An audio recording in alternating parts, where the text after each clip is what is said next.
It's fiction, but it feels disturbingly real, almost prophetic sometimes. Absolutely. Get under your skin. Imagine, just try and picture this. You wake up every day, and the hallway, your whole building, it just reeks of boiled cabbage and old rag mats. It's described so vividly. That sensory detail hits you immediately. It's not just a backdrop, it's oppressive. And the power cuts. They're not accidents. It says right there, it's part of the economy drive in preparation for Hate Week. Deliberate, calculated. Which tells you volumes about the society from the get-go. Scarcity and state control are just normal. This is the everyday reality for Winston Smith, our sort of viewpoint character here. Even just climbing the stairs to his flat 7 flights is this huge effort. He's got that varicose ulcer. Yeah, and the physical struggle is just one layer.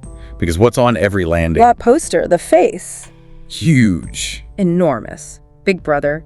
And those eyes. The text says they're contrived, that they follow you about when you move. Constant unnerving surveillance, even from a picture. Chilling. And the caption, stark caps. Big Brother is watching you. It's not subtle, is it? Not at all. It's a direct statement of power, a constant reminder. You are never, ever truly alone. It sets the tone for everything. And that's exactly what we're going to unpack in this deep dive. We're using these incredible excerpts from George Orwell's 1984 to explore a society just meticulously built for total control. Yeah, where freedom isn't just limited, it's like fundamentally redefined or even erased.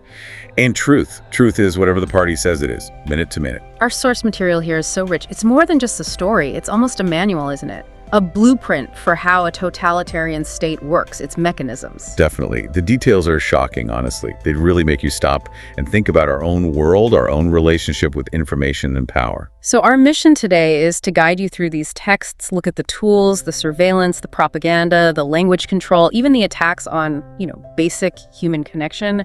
We'll see it all through Winston's eyes. And we'll explore what rebellion looks like in that world. Yeah. And the immense psychological cost of just living there. It's about how power can reshape not just society, but the human mind itself. What really jumps out at me initially, beyond the smell and the posters, is the sheer efficiency of the control. The way the abnormal becomes normal, like you said. Exactly, that the power cuts are just for Hate Week preparations. Right. It's baked into the system. It's not a bug, it's a feature. Right. And that leads us straight into the technology of control, the architecture of surveillance, the telescreen. The telescreen. Can't escape it. Described as an oblong metal plaque like a dulled mirror, built right into the wall. And the key thing... You can dim it. But you can't turn it off. Never completely off. And crucially, it's two-way. It blasts party messages at you, but it's also watching and listening. Always. Which means, effectively, there's no private space. None. Your home isn't a sanctuary. Absolutely not. And it dictates everything. Not just what you do, but how you look. Winston has to school his features, right? Put on that expression of quiet optimism when he faces it. Yeah, it's performative. You're constantly performing conformity because, or you suspect you're being watched. It's psychological policing. It aims to stop thought crime before it even starts. Imagine the mental toll, the constant self-monitoring. You're an actor, always on stage. Never truly alone, never unobserved. It's terrifying to think about. And this constant pressure, it's compounded by the environment itself, isn't it? The sheer deprivation. Oh, definitely. The building's falling apart, the lift never works, the electricity's unreliable, but it goes deeper. The food. Right? No food in the kitchen except the hunk of dark-colored bread. And he has to save some for the next day. It's constant grinding scarcity. And the victory gin, that sickly, oily smell. He downs a teacupful, doesn't it? Just for that brief, nasty kick. Yeah. It's not pleasure. It's self-medication against the bleakness. And the soap is gritty, the razor blades are blunt. Even the cigarettes, Victory cigarettes, they fall apart. He has to hold it carefully horizontal. Every little thing is a struggle. And that's the point. It's not accidental. This low-level discomfort, this constant lack, it creates a weariness, a physical and mental exhaustion. So you're too busy just surviving. Exactly. Too ground down by the daily struggle, the hunger, the nasty gin, trying to make a cigarette last to even think about real resistance. It feels impossible, a luxury you can't afford. And if that baseline misery isn't enough, there are the actual enforcers, the human element of control, the ministries. Ah, yes, the Ministry of Love, Minilove in Newspeak. Even the name is a perversion. Described as the really frightening one. No windows at all. surrounded by barbed wire, steel doors, machine gun nests. Guards everywhere, guerrilla-sized guards in black uniforms. Winston's terrified to even walk near it. It projects sheer, brutal power. But maybe even more insidious, more chilling, is how they turn families against each other. The children. The spies. Yeah, this is where it gets truly dystopian. They weaponize childhood innocence. We see the person's children, right? This handsome, tough-looking boy of 9 and his small sister, dressed in the spy's uniform. And they're playing, but their play is terrifying. Pointing a toy automatic pistol, shouting party slogans. Traitor, thought criminal, Eurasian spy, it's chilling. I'll vaporize you. I'll send you to the salt mines. They've absorbed the language of the state, the hatred, completely. So what does this really mean? It means your own kids could be the ones to turn you in. The source says they're systematically turned into ungovernable little savages. But savages who adore the party. All their natural ferocity is channeled outwards against enemies of the state, real or perceived. It's twisted social engineering, destroying the parent-child bond, replacing it with loyalty to Big Brother. And it works. People over 30 are genuinely frightened of their own children. You read in the Times about some child hero who denounced their parents. The family unit, usually a buffer against the state, becomes just another arm of surveillance. Total control means infiltrating everything, even love and loyalty. It's about dismantling any competing source of identity or allegiance. The party must be all. Okay, so that's the physical control, the surveillance, the social engineering. But then there's the control of information, the manufacturing of truth itself. This is absolutely central. The party doesn't just control the present, it controls the past, and therefore the future. Public spectacles are key here. Like the flicks, the movies. Which are described as all war films, pure propaganda designed to incite hatred and desensitize people. There's that horrific description of the audience reaction to bombing a refugee ship. Well, yeah, watching a great huge fat man get riddled with bullets by a helicopter, and the audience is shouting with laughter. And then a lifeboat full of children gets blown up with a 20-kilo bomb. Yeah. And people applaud. It's about deliberately eroding empathy, training people to find pleasure in brutality as long as it's directed at the designated enemy. It normalizes cruelty. It's just sickening. But there's that one moment, that flicker of dissent. The woman in the parole section, yeah, shouting, "They didn't oughter of, showed it not in front of kids." A moment of genuine human feeling. And she is immediately shut down, dragged out by the police. Shows how quickly any deviation is crushed. Exactly. And then you have the more organized, ritualized hatred. The 2 minutes hate. A daily requirement, isn't it? Everyone gathers. Faces the telescreen. The face of Emmanuel Goldstein, the supposed arch traitor, appears. Always with images of the enemy army, Eurasia or East Asia, depending on the day. And it's designed to whip everyone into a frenzy. Precisely. It's a collective outpouring of fear, anger, hatred, all directed outwards, away from the party. It binds people together through shared loathing, a psychological pressure valve controlled by the state. And those slogans are everywhere. War is peace. Freedom is slavery. Ignorance is strength. Just hammered into people's minds. They become reality through repetition. And you see that woman during the hate, looking at Big Brother's face on the screen, murmuring, "My savior." Complete ideological capture. Emotion replaces reason. But the manipulation goes much deeper than just emotions in propaganda films. It's about rewriting history itself. Right, Winston's job. In the Ministry of Truth, ironically. The records department. True. His job is literally to alter the past, to rectify records so they match the party's current narrative. Like the chocolate ration example. It gets reduced, but the records are changed to show the party actually predicted a need to reduce it, maybe even increased it from an earlier lower prediction that never actually happened. Makes the party seem infallible. Always right. They control all information, so they control the past. The process is fascinatingly bureaucratic. Pneumatic tubes sending documents down the memory hole to be incinerated. Original copy destroyed, the text says. Corrected copy placed on the files. It happens constantly across everything. Newspapers, books, films, photos, anything with political or ideological significance. So no evidence of the lie ever remains. Exactly. It's not just censorship. It's the active destruction of objective reality.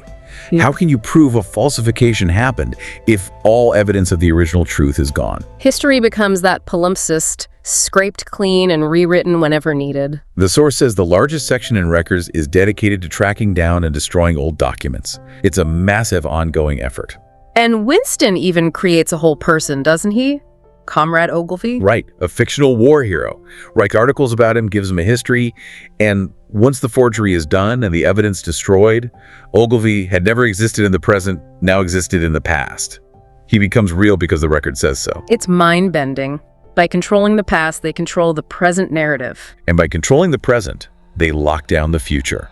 There's no independent benchmark, no historical fact you can point to and say, but this is what really happened. This plays out dramatically with the shifting war alliances, too. One day, you're at war with Eurasia. And hating them with every fiber of your being during the 2 minutes hate. Then, mid-sentence, a speaker announces Oceania is actually at war with Eastasia. Always has been. Eurasia is the ally. Instantaneously. And everyone just accepts it. They have to tear down the wrong posters, the ones with Eurasian faces. The hatred pivots immediately. Winston sees it happen. He remembers just hours ago Eurasia was the enemy, but that memory is now incorrect. Dangerous, even. It demands constant doublethink, holding two contradictory ideas simultaneously and accepting both. War is perpetual, but the enemy can change overnight, and you must instantly believe the new reality and deny the old one ever existed. It keeps everyone perpetually off balance, hysterical, dependent on the party for the truth of the moment. A masterful tool of control. It really is. It makes sustained, critical thought impossible. So the party controls the external world, the past, the information, but it doesn't stop there, does it? It reaches right into the most personal aspects of life.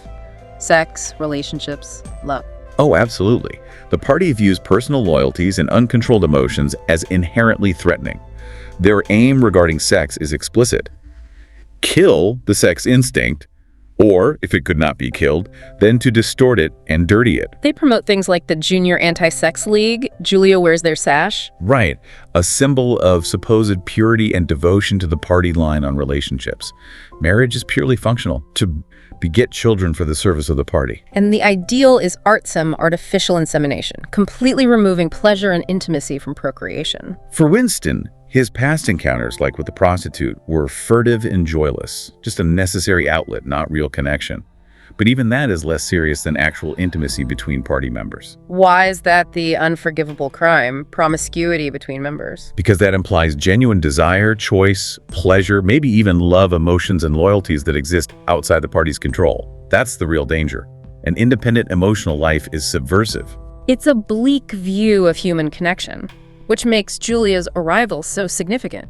Though Winston dislikes her at first, right? Because of that sash, that apparent conformity. Exactly. He sees her as the embodiment of party orthodoxy, clean-mindedness. But she turns out to be something quite different. Her rebellion is pragmatic, self-serving almost. Yeah, it raises a really interesting question about what constitutes rebellion. Julia's view is simple. You wanted a good time. They, meaning the party, wanted to stop you having it. You broke the rules as best you could. She hates the party, but not in a philosophical way like Winston. Right. She made no general criticism of it. She doesn't care about changing the system or finding objective truth. She doesn't believe in the Brotherhood, thinks organized revolt as stupid. Her focus is purely on sneaking moments of pleasure. Getting real coffee, chocolate, having sex, enjoying forbidden things like pornosec. She wants to carve out a small space for personal gratification while staying alive. Breaking the rules and staying alive all the same. It's about individual survival and enjoyment within the system's cracks. Whereas Winston's rebellion is much more dangerous. He's looking for truth, for connection, for a way to fight the idea of the party. He's an ideological rebel. Julia's a hedonistic one. Is her way more effective for survival? Maybe in the short term.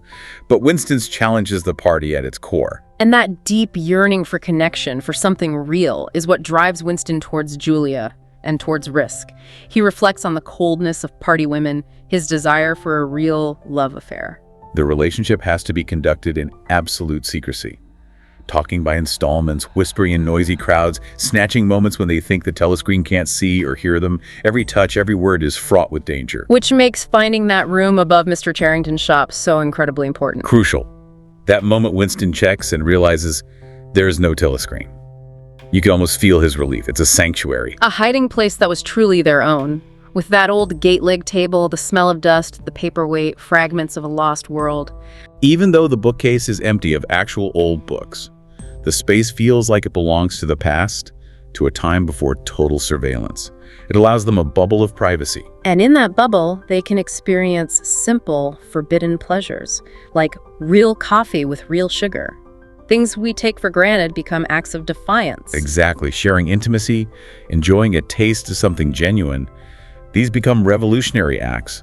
They're trying to reclaim not just privacy, but a sense of humanity, of that ancient time when feelings weren't dictated by the party. It's poignant, isn't it? These small acts of rebellion, trying to hold on to love and connection in a world designed to crush them. It shows the resilience of that human need, but it also highlights the immense power they're up against and, ultimately, the fragility of their hope. Yeah, because that hope, especially Winston's hope in something bigger, like the Brotherhood, leads him right into the party's grasp. He so desperately wants to believe he's not alone.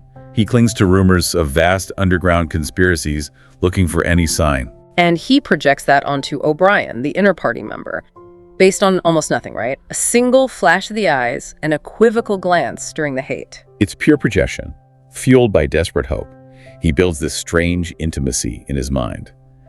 So when O'Brien finally makes contact, arranges a meeting, Winston knows it's dangerous, feels like a foretaste of death, but he has to go. He has to know if the Brotherhood is real.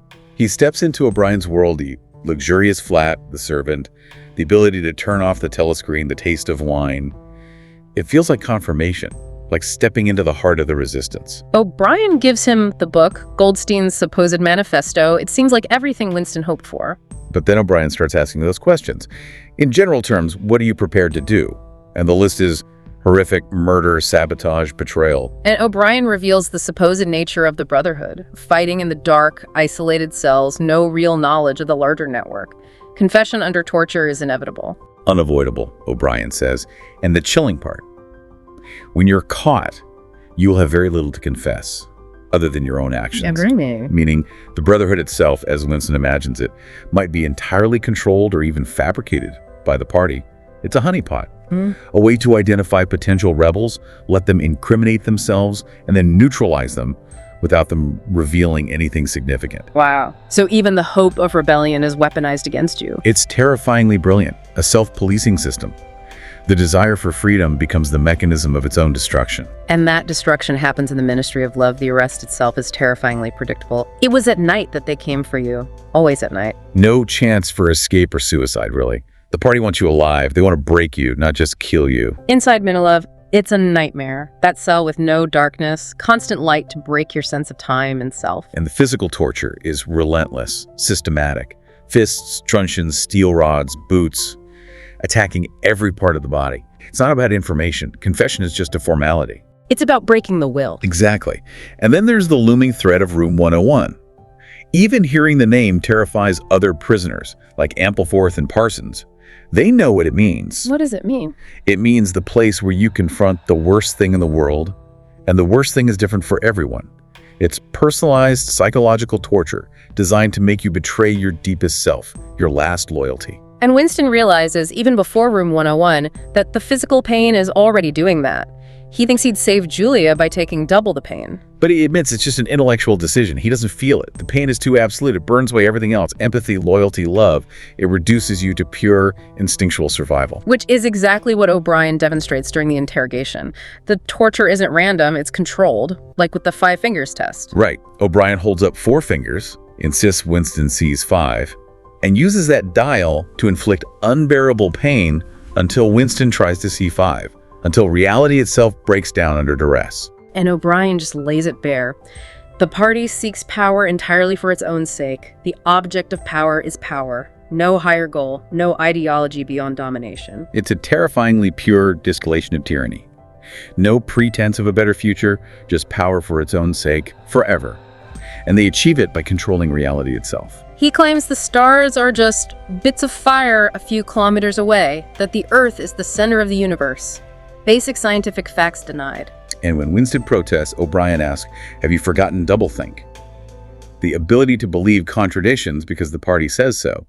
Reality is malleable. Only power is constant. O'Brien even says we create human nature. Men are infinitely malleable, that they can reshape the human mind completely. It's the ultimate claim of totalitarian power, not just controlling behavior, but controlling thought, feeling, reality itself. And the mirror scene shows the physical cost of resisting.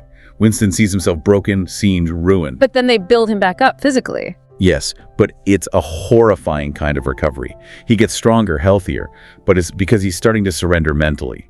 He writes, God is power on his slate. He's being rebuilt in the party's image. Until the final test. Room 101. Where they bring his deepest fear. Rats. That cage approaching his face. The cold touch of wire against his cheek. The metallic click as the door closes. And he breaks completely. Screams at do it to Julia, not me.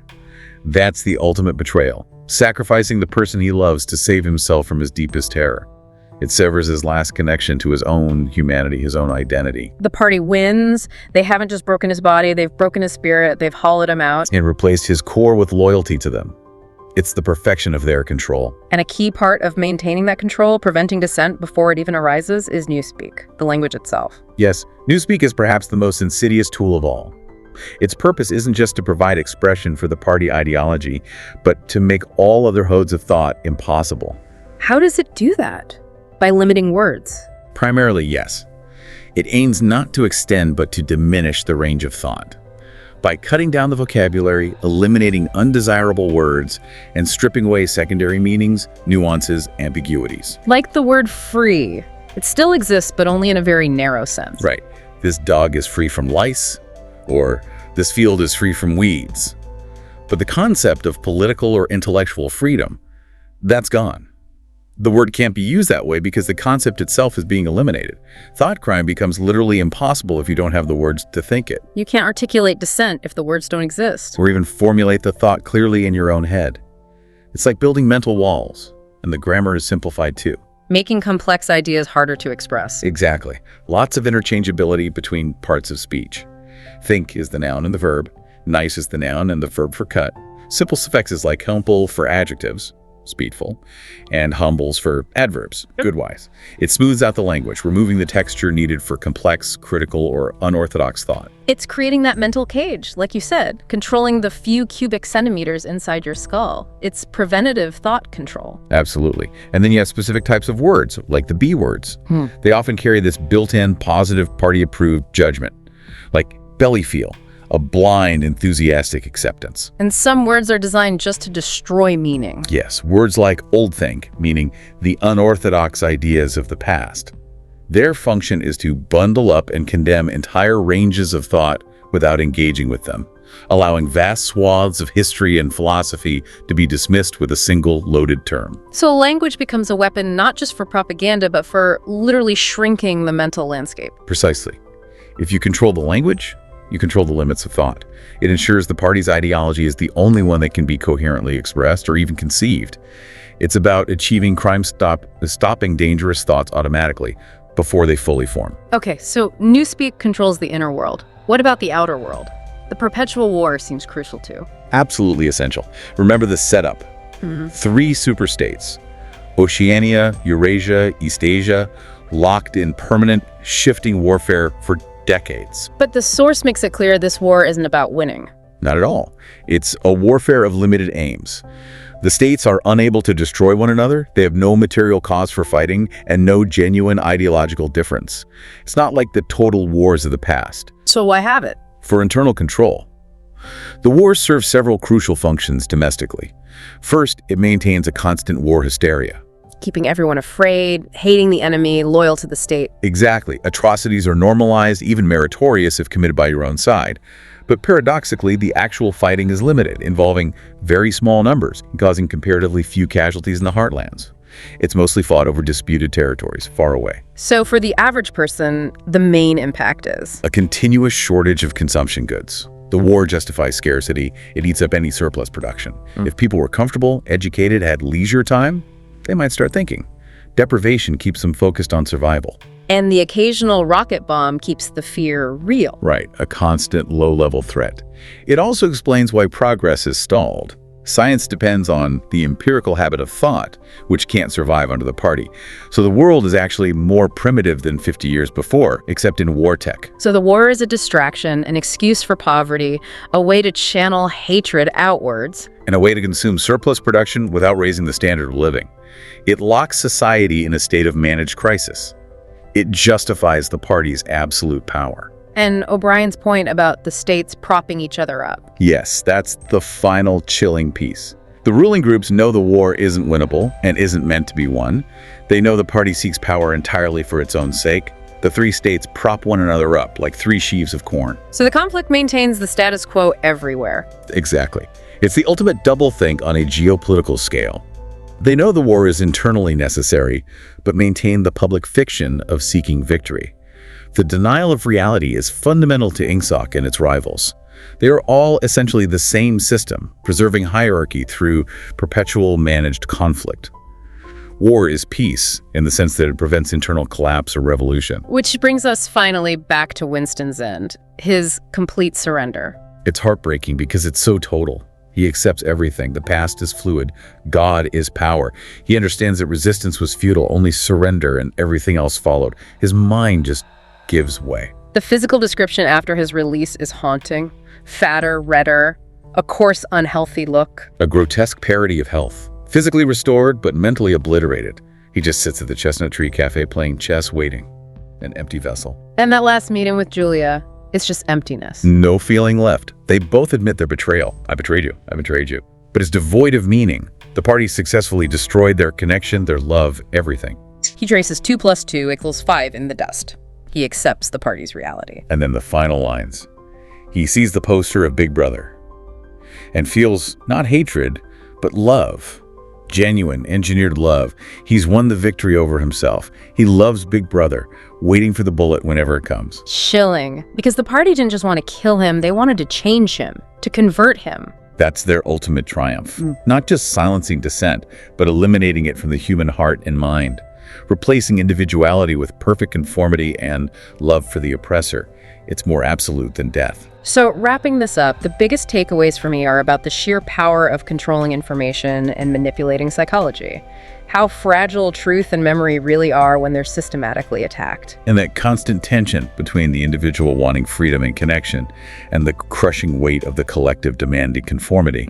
Even Winston's brief, doomed attempts at finding truth or love felt subversive, didn't they? They did. They showed that the real battle, maybe the only battle possible sometimes, is inside your own head, trying to hold on to reality. Which leads us to a final thought for you, our listener. We spent this time exploring a world where reality is deliberately warped, where the party can claim the stars are bits of fire a few kilometers away and demand belief, even while acknowledging internally that it's not true for certain purposes. That doublethink again. Exactly.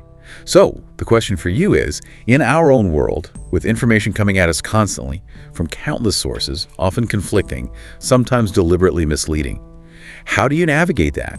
How do you discern what's real when the very concept of objective truth can feel like it's under attack? What responsibility does that place on your own critical thinking to avoid ending up in a place where, like Winston, you might accept that 2 + 2 = 5 simply because the forces around you demand it? Don't forget to like, comment, and subscribe to ReadersPair, where two readers bring you one book and endless insights. See you in the next chapter.